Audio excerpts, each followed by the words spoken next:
तुळशी माळ ही श्वासांची तुटे धाव विठ्ठला पांडुरंगा विठ्ठला माया बापा विठ्ठला पांडुरंगा विठ्ठला माया बापा विठ्ठला.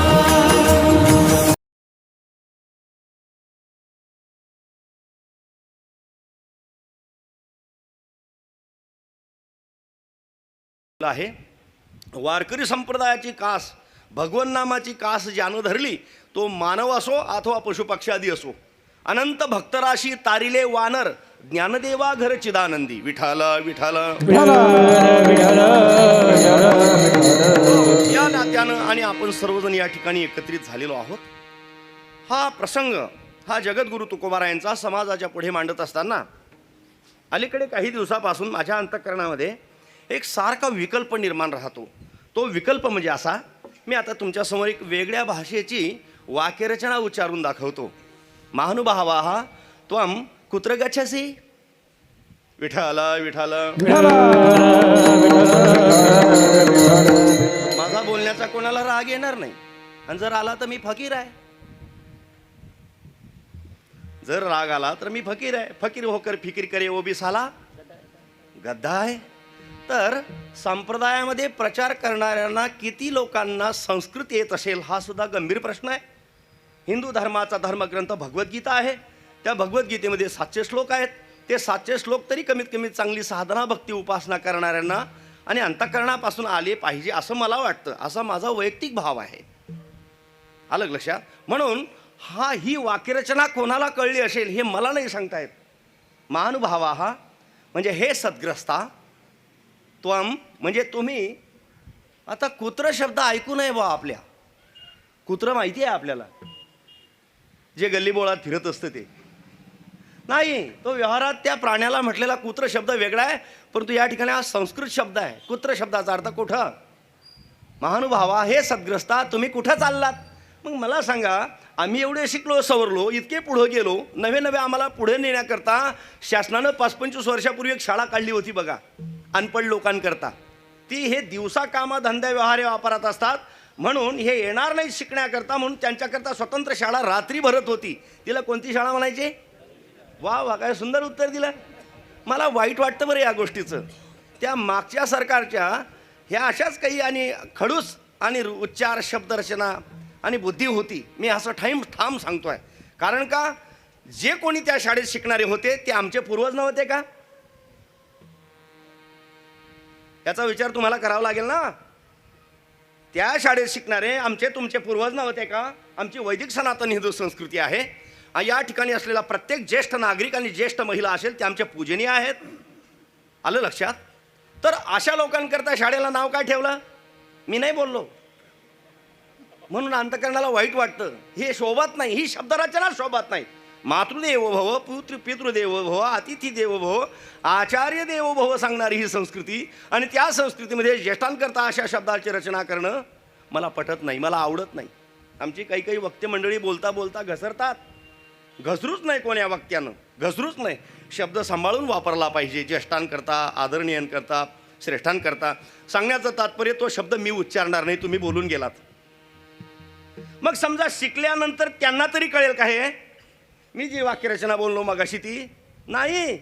अहो क्वालिफिकेशन ज्यांचं झालेलं आहे, उच्च शिक्षित जे आहेत, डिग्री होल्डर जे आहेत, त्यांना सुद्धा संस्कृतचा लांबून काही संबंध आणि संपर्क नसल्यामुळे त्यांना सुद्धा ही वाक्यरचना कळणार नाही. आता समजा जे शिकलेले असतील त्यांना यदा कदाचित मी आता जे बोलणार आहे ते वाक्य कळू शकतं. Hello my brother, how are you. Vithala विठाला.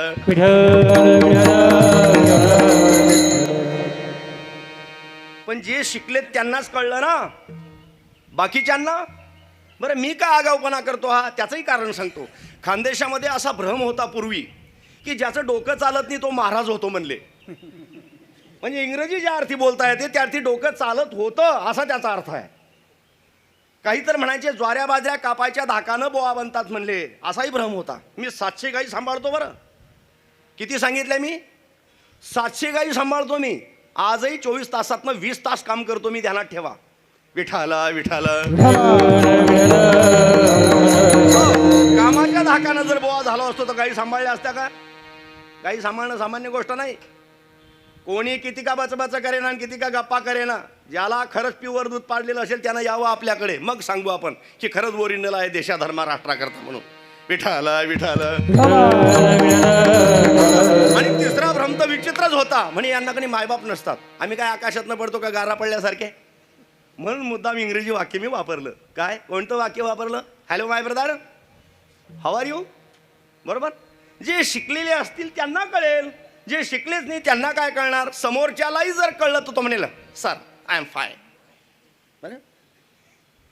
काय आय एम फाय? बोलण्याची एक लपकच आहे बा. पप्पा पाप, मम्मी मॉम, वेगळंच आहे ते. सर्व जगतच वेगळं आहे. का कोण जाणे, आम्ही तिला आहारी गेलो आणि त्याच्या रस्त्याला का गेलो. आमच्या संस्कृतसारखी आणि अत्यंत श्रीमंत अशी भाषा जगाच्या पाठीवर नाही. एका शब्दाकरता अनेक शब्द संस्कृतमध्ये सापडते तुम्हाला. सायकल आणि कॅट एकाच व्यंजनाने सुरुवात होते. बघा, करा चिंतन तुम्ही. शब्दच नाही त्यांच्याकडे शिल्लक. सायकल सने सुरुवात आहे आणि कॅट कने सुरुवात आहे. मराठीतून सांगतो मी. आणि तिथली स्पेलिंग येतंय ध्यानात का? पान बदलू. बरोबर आहे. शीश शब्द झाला. जाऊ द्या तिकडे, शिकलेल्याने सांगा बाजरी करता कोणता शब्द आहे तुमच्याकडे इंग्रजीत सांगा. कॅपिलेटर लिहावता बाजरा शब्दच नाही. करंटी आणि द्वाळ भाषा आहे, हलकट भाषा आहे. तुम्हाला कौतुक वाटत असेल तर विठाला विठाला. जसं हत्ती करता एलिफंट आहे, बैला गाई करता काऊ आहे, मांजरी करता कॅट आहे, तसा बाजरी करता शब्द कोणता? मी हा प्रश्न केला होता. तर नाही, शब्दच नाही आहे. सांगण्याचं तात्पर्य अशी अत्यंत उत्कृष्ट भाषा आहे आमची. पण शिकलेलं असलो तर कळेल, इंग्रजी शिकलेलं असलं तर कळेल. ज्या टायमाला, ज्या कालखंडामध्ये जगद्गुरु तुकोबारांनी समाजाला तत्वज्ञानाचा डोज पाजायला सुरुवात केली, तेव्हा समाज किती शिकलेला होता हे मला तुम्ही सांगा. आज सुद्धा तत्वज्ञानाचा सखोल विषय जर समाजाला सांगायला गेलं तर तो विषय आजही पचनी पडत नाही. असं करतात कीर्तनात लोक. जास्त अवघड सांगायला गेलं का काय येतंय ना ध्यानात? अवघड जात आहे. सांगण्याचं तात्पर्य, त्या कालखंडात आमच्या जगद्गुरु तुकोबारायांनी या सर्वसामान्यांच्या अनपढ गवार अनभिज्ञ असलेले देशाधर्म राष्ट्राच्या बाबतीमध्ये, संस्कृतीच्या बाबतीमध्ये, चालीरीती परंपरेच्या बाबतीमध्ये अनभिज्ञ असलेल्या समाजाला कसं जागं केलं असेल, कोणत्या पद्धतीने पटवलं असेल, हाही गंभीर प्रश्न आहे. आज शिकलेल्या मंडळीला सुद्धा सांगणं अवघड जात आहे.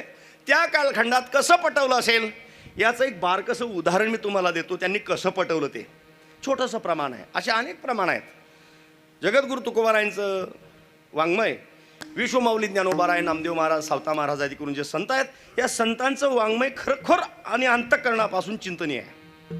आपण चिंतन करत नाही, वेळ नाही आपल्याकडे. म्हणूनच कीर्तनकार मंडळी स्वतंत्र त्याच्याकरता आणि आहेत. त्यांनी अध्ययन करावं आणि समाजाला सांगावं. चला मी प्रमाण म्हणा. रुचीने ध्यान यात नसता लवण, यात नसता लवण, यात नसता लवण. रुचीने ध्यान यात नसता लवण, यात नसता लवण. रुचीने ध्यान यात नसता लवण, यात नसता लवण, यात नसता. रुचीने ध्यान यात नसता लवण, यात नसता लवण, यात नसता लवण. तुम्ही जर अंतर्मुख वृत्तीचे सांप्रदायिक असाल, ही शब्दरचना इथं अंडरलाईन मारा. अंतर्मुख वृत्तीचे सांप्रदायिक असाल तर या चालीचा, या स्वराचा, या तालाचा, या लयाचा आणि या प्रमाणाचा प्रभाव अंतःकरणावर गांभीर्याचा होतो. चालींमध्ये तसं वैशिष्ट्य दडलेलं आहे. चाल जर अशी धधर धधर धधर म्हटली ना, लगे अंतःकरण वृत्ती तशीच नाचायला लागते. हे प्रमाणच असं आहे की माणसाची चंचल झालेली वृत्ती स्थिर करणं. रुचीने ध्यान कधी कधी मृदंगाच्या आवाजामध्ये, टाळकऱ्यांच्या जयघोषामध्ये शब्दरचना कळत नाही, म्हणून मी तिसऱ्यांदा प्रमाण म्हणतोय. काय? रुचीने द्यान्न जात नसता लवन. आता लवन हा शब्द संस्कृत मधला आहे. किती लोकांना लवन कळेल बरं? हा, कळेल शेतकरी लोकांना. शेतातनं जो आळवा गेलेला असतो ना, त्याला लवन म्हणतात. हे त्याला नाला ओढा लवन म्हणतात खानदेशामध्ये. विठाला विठाला.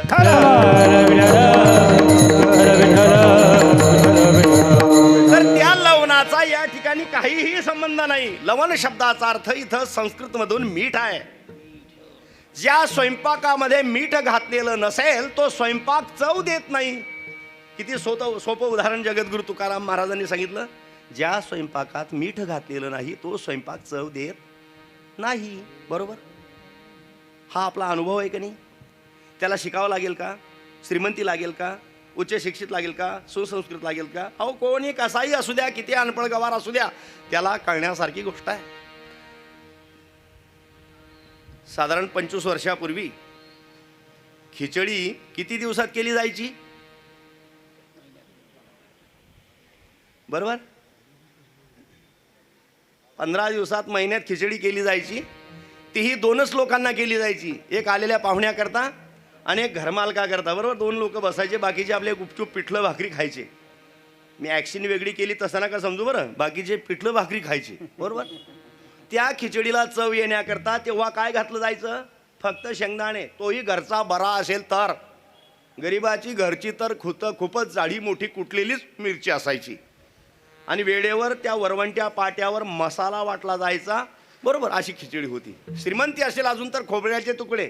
आता खिचडीमध्ये ओले वटाणे, बटाटे, टमाटे, बरोबर, फ्लावर कोबी, खिचडीत सांगतोय मी. काय अजून पुन्हा काही लोक त्याच्यामध्ये त्या सोयाबीनच्या वड्या टाकतात, त्याच्या रबरासारख्या. काही लोकांचं असं मत आहे ते त्याच्यासारख्याच लागतात म्हणे. त्या काहींना जगात उमजत नाही, ते प्युअर खाण्याकरताच जन्माला आलेले. दुसरा त्यांचा धंदाच नाही. एकदा डुकरांनी सभा भरवली होती. हे सर्व घाण करतात म्हणे असं लोकांचा आरोप होता. डुकरांनी सभा भरवली म्हणे आमच्यावर आरोप करून काही उपयोग नाही, आम्हाला शहराच्या बाहेर काढण्याचा प्रयत्न करू नका, पहिल्यांदा तुम्ही आमच्या कुकरे आहेत म्हणे खिचड्या शिजवणारे. नाही द्या ना, द्या, जाऊ द्या तिकडे. विठाला विठाला. सोयाबीन टाकतात. बरोबर? खोबरं असेल, बदाम, काजू, पिस्ते टाकतात, जिरे मोहरी टाकतात, त्याच्यामध्ये अनेक प्रकारचे मसाले पदार्थ टाकतात. तेजपान असतं, मोहरी असतात. बरोबर? अजून पुन्हा मिऱ्या असतात, अनेक वस्तू आहेत त्या मला नाही सांगता येणार. आम्ही आयत खाऊ लोक, भिक्षा मागून खाणारे, आम्हाला काय कळणार ते. सांगण्याचं तात्पर्य त्या माऊलीनं उत्तम आणि मन लावून उत्तम अशी खिचडी तयार केली आणि सोयऱ्यांना सांगितलं चला या बसा जेवायला. बसली जेवायला. 2-4 काय असतील ते बसल्यानंतर. आणि वाढण्याची पद्धत असते बघा, तुम्हाला लक्षात येत असेल का नसेल मला माहीत नाही, कारण इतकं काही कोणी जगात टेन्शन घेणारं मला दिसत नाही, म्हणून मी टेन्शन घेतो आणि सांगत राहतो. खिचडी किती वाढली पाहिजे, एवढा मोठा जर ढीग मारला तर खाणाऱ्याची छातीच बसते. काहींना वाटतं कोण पुन्हा वाढत बसतं, तिला एवढा मोठा ढीग मारून, तर म्हणतं एवढं नाही जमायचं बा. हा लोणचं, पापड, ठेचा वगैरे वास्तविक शास्त्रात हे सुद्धा सांगितलं आहे. मीठ कोणत्या बाजूला वाढायचं, भाजी चटाण्या कोणत्या बाजू, हे शास्त्र आहे. कीर्तनकार सांगून गेले. आता तर दुसरंच आहे. डाव्या बाजूला जे कमी पदार्थ खाल्ले जातात ते आणि जे भरपूर खाल्ले जातात ते उजव्या बाजूला. हे सोपं शास्त्र आहे. लाभा रे, बरकता रे, टाका रे, चालद्या रे, येऊ द्या रे, ते उजव्या बाजूला, असा त्याचा अर्थ आहे. विठाला विठाला.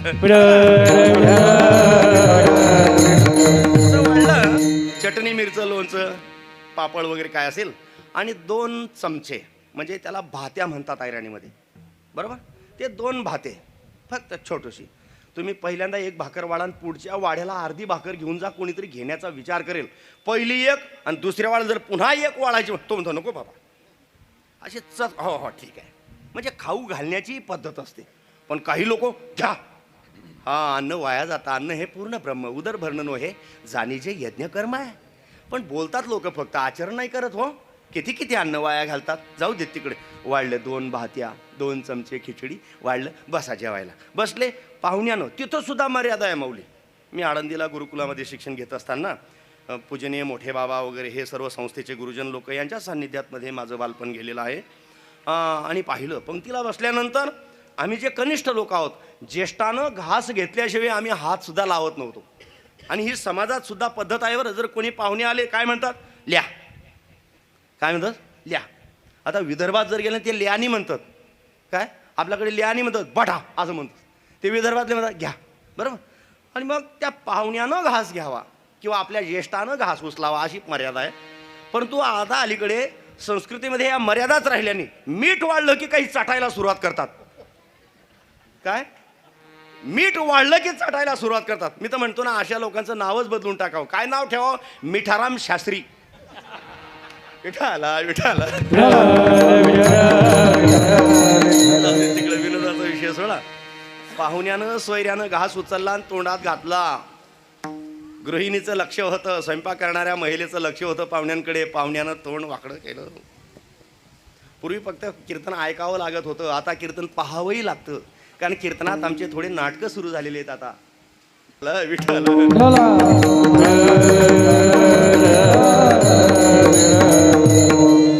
तोंड वाकडं केलं. त्या महिलेच्या अंतःकरणात विकल्प निर्माण झाला की सोयऱ्यानं तोंड वाकडं तरी का केलं. तिनं आपल्या मालकाकडे पाहिलं. म्हणले का हो काय. ते मालक म्हणले मी अजून घासच नाही घेतला तोंडात, उचला ना लवकर. असं ऐकू नये बुवा आम्ही. हे असं गुपचूप गुपचूप रुबाब करून घेतात म्हणले तुमच्यावर. काय घरमालकावर भुरकावाला लवकर उचला ना घास. त्याने इकडे तिकडे पाहिलं, घास उचलला आणि त्यानेही तोंड वाकडं केलं. त्या महिलेच्या अंतःकरणात विकल्प निर्माण झाला. झालं काय नेमकं. सोयरे तोंड वाकडं करतात, घरचे मालकही तोंड वाकडं. झालं काय. ती म्हणजे काय झालं. त्यानं हळूच इशारा केला.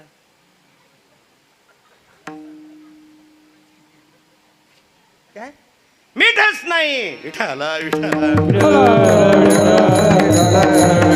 बघा किती साधा सोपा सहज दृष्टांत तुकाराम महाराजांनी दिला. पण सिद्धांत काय आहे. आम्ही आमच्या जीवनामध्ये धनद्रव्य, प्रॉपर्टी, संतती, संपत्ती काय असेल नसेल ते रगड कमवलं जीवनामध्ये. जर भक्ती नसेल तिला किंमत नाही. हे उदाहरण देऊन समाजाला पटवलं. मग लोक म्हणायला लागले खरं आहे हो. विठाला विठाला. किती साधी सोपी सहज पद्धत निवडली त्यांनी. अशी कितीतरी दृष्टांत आहेत बरं. काय करावी ती 32 लक्षणे असंही प्रमाण आहे. नाक नाही त्याने वाया गेली. सोयरे धायरे शोधत फिरतात ना. मुला करता मुलगी शोधतात, मुली करता मुलगा शोधतात, बरोबर. शोधून शोधून दमतात, थकतात, भागतात. मग सोयऱ्या धायऱ्यांना म्हणतात बघा हो, भाडं थोडं प्रवास खर्च सर्व देऊ वाटल्यास बघा हो. तेही ऐकत नाही. मग आमच्याकडे सांगतात महाराज तुम्ही लई लांब लांब फिरतात. बघा हो, मी सांगतो आम्ही आमच्याच करता पाहिली नाही हो. तेव्हा तुमच्या मुलाकरता कोण पाहणार. विठाल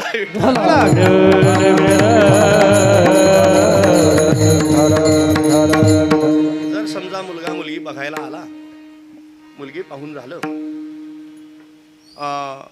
लग्नाची एक पद्धत आहे आणि ती पद्धत माझ्या संपूर्ण धर्मबांधवांनी धर्मभगिनी ज्या तरुण तरुणी असतील त्यांनी सांभाळली पाहिजे.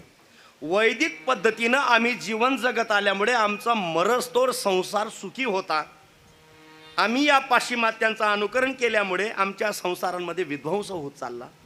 पूर्वकालामध्ये कितीतरी पती आपल्या पत्नीला मारायचे, तरी सुद्धा पत्नी परमात्म्याकडे मागणी करायची की 7 जन्मी हाच दानकेश्वर महादेव मला मिळो. खोटा आहे का. म्हणजे नातं इतकं अतूट होतं असा त्याचा अर्थ आहे. आम्ही या पाश्चिमात्यांचं अनुकरण केलं आणि त्याचा परिणाम प्रत्येक प्रापंचिकाच्या छातीमध्ये आजही धडधड आहे. खरं बोला, इमानदारीनं बोला, बरोबर आहे. म्हणून वैदिक आचरण सांभाळलं पाहिजे. जाऊ देत तिकडं. लग्नाचा सर्व काय होतं बोलबाला झाला, जेवण झालं सोयऱ्यांचं. चेहरा कोमजलेला होता मुलाचा. एका आजोबानं विचारलं का रे तुझा चेहरा का कोमजला. म्हणे आपल्या भागामध्ये गुजरात, महाराष्ट्र स्त्रियांचा पदर हा भांगेपर्यंत असतो, पण जी मुलगी मी पाहण्याकरता आलो तिचा पदर खांद्यापर्यंत होता. म्हणून माझ्या मनात शंका आहे. तो म्हणे गुच्चूबट रे,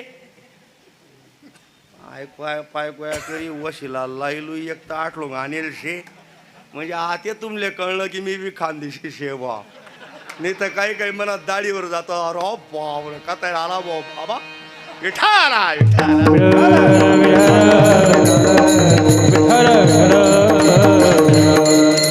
म्हातारा म्हटलं आगाऊपणा करू नको एक तर दुष्काळ आहे भारी नको भरू तो म्हणे काही झालं तर चालेल मला त्या मुलीचा चेहरा पाहायचा आहे वाटल्यास मी त्या बाबाकडे चालला जाईल म्हणे दाढीवाल्या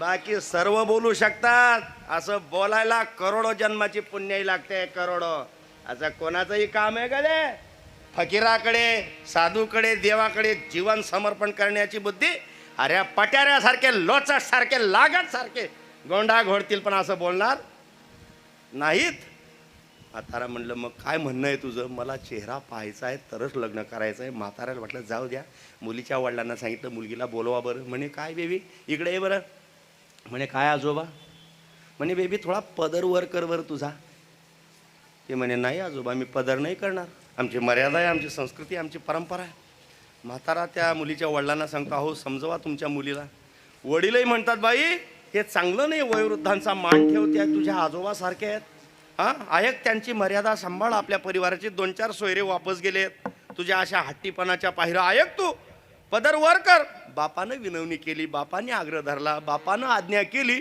म्हणून मुलीनं चेहरावरचा पदर वर केला पण तठे नाकच होतं नाही नाक नाही तेने वाया गेली हो नाक नाही तेने वाया गेली तेने वाया गेले नाक नाही तेने वाया गेले काय करावी ती 32 लक्ष नाक नाही तेने वाया गेली नाक नाही तेने वाया गेली काय करावे ते बत्ती झाले नाक नाही तेने वाया गेले नाक नाही तेने वाया गेले विषय लक्षात आला तुमच्या सुंदर आहे देखणी आहे उंच पुरी आहे गोरी पाण आहे उच्च शिक्षित आहे सुसंस्कृत आहे सर्व आहे पण नाकच नाही कणिक ना गोयाले 2 बोट टोचेल लागत बोर्ड लावना पडी बोर्ड ही नाकाची जागा आहे करेल कोणी अशी उदाहरणं सर्वसामान्यांच्या लक्षात येण्यासारखी जगद्गुरु तुकोबारायांनी दिले काय आणि समाजाला पटवण्याचा प्रयत्न केला की बाबा हो आपल्या जीवनामध्ये साधना भक्ती उपासना ईश्वरीय दर्शन जर असेल तर आपलं जीवन काही उपयोगाचं नाही तेव्हा कुठे लोक या भक्तीच्या वाटेला आली विठाला विठाला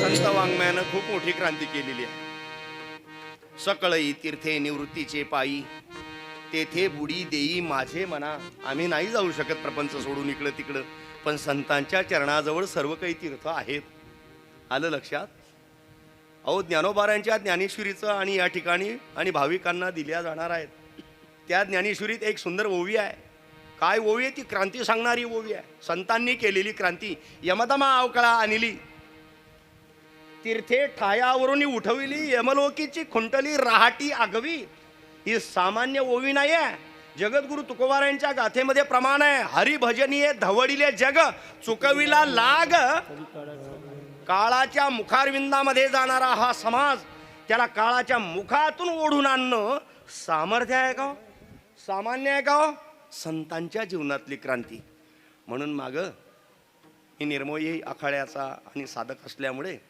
हरियाणा भागात राजस्थान बिहार कधीतरी कुंभात जाण्याची वेळ येते का कोण जाणे त्या कालखंडामध्ये दळणवळणाची आणि संभाषणाची साधनं नव्हती एकच मत एकच विचार सर्व भागातील संतांचं तुम्हाला दिसून येईल जसं तुकोबाराय म्हणतात पिवळा पितांबर कैसा गगनी झडकला गरुडावर बैसोनी माझा कैवारी आला म्हणजे मी ईश्वरीय दर्शन केलं तशा प्रेममूर्ती मीराबाई राजस्थानमध्ये झाल्या त्या म्हणतात पायोजी मैने राम रतन धन पायो वस्तु अमोलिक दी मेरे सतगुरु कृपा कर पणायो आहे साम्यता, तसं सकळई तीर्थे निवृत्तीचे पायी तेथे बुडी देई, तसं हरियाणामधलं एक भजन.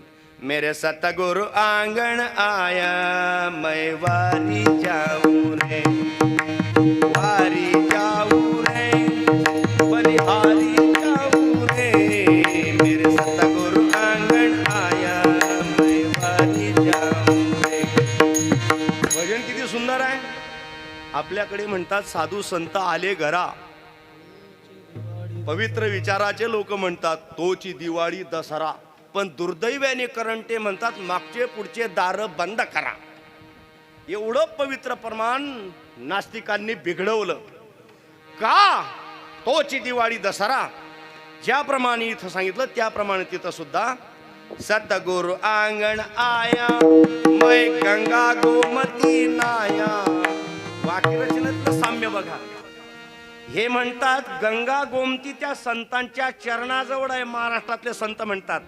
आणि राजस्थान हरियाणा भागातले संतही म्हणतात की सद्गुरू संत माझ्या दारी आले, मला गंगा यमुनेचं स्नान झालं. सतगुरु आंगण आया, मैं गंगा गोमती नाया, मेरी निर्मल हो गई काया, मैं वारी जाऊं रे, वारी जाऊं रे, बलिहारी जाऊं रे. ठीक आहे, काही हरकत नाही.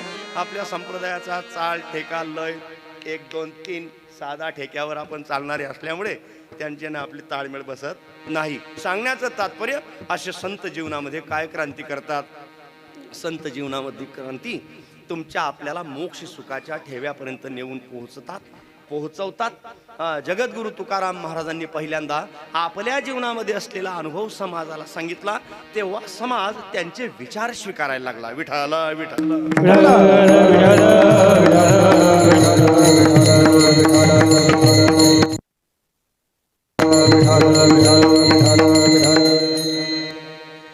विषय ओढी भुलले जीव, आता यांची कोण करील कीव, अशी वाक्यरचना त्या कालखंडातली आहे.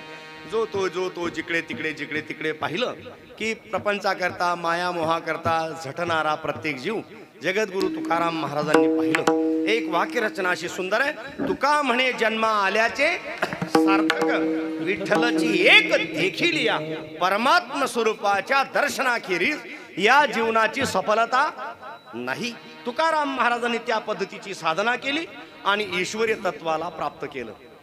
जगद्गुरु तुकाराम महाराजांपर्यंत सर्वसामान्य लोकांचा असाच भ्रम होता की देव साधू संत संन्यासी ब्रह्मचारी वानप्रस्थी ब्राह्मण आदी करून यांना भेटतो असं वाटत होतं. परंतु तुकाराम महाराजांनी अशी क्रांती केली की सामान्यातल्या सामान्य संसारी सुद्धा ईश्वरीय दर्शन करू शकतो. तुकाराम महाराजांचा कालखंड सोडा, आता 10 ते 15 वर्षापूर्वी कोण कोण प्राणायाम आणि योगा करत होतो? माझं बोललेलं कळलं तुम्हाला? 10-15 वर्षापूर्वी कोणी प्राणायाम योगा करत होतं का?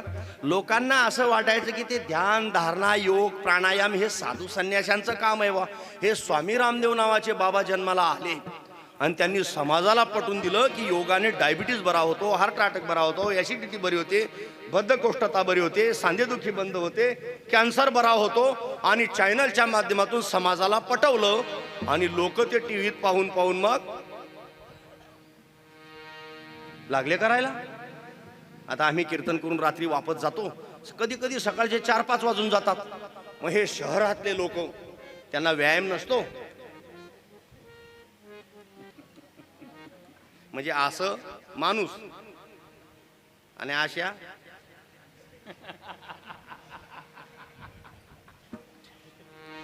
चालतात. मग बापा बापा बापा बापा, अरे आम्हाला निंदायला आणि काहींचं शेण फेकायला माणसं भेटणे. 1 तास सेवा करा, तुमचं आरोग्यही चांगलं होईल आणि देशाचा विकासही होईल. काय लावलं हे सांगण्याचं तात्पर्य, लोक लागले रस्त्याला लागले, योगा करायला लागले. त्यांना कळायला लागलं की याच्यानं आपल्या जीवनामध्ये सुखरूपता प्राप्त होणार आहे. स्वामी रामदेव नावाच्या बाबांना पटकून. तसं जगद्गुरु तुकाराम महाराजांनी 350 वर्षापूर्वी समाजाला हे सिद्ध करून दाखवलं की संसारात राहून सुद्धा ईश्वरीय सत्ता प्राप्त होत असते, दर्शन देत असते, असा त्याचा अर्थ आहे.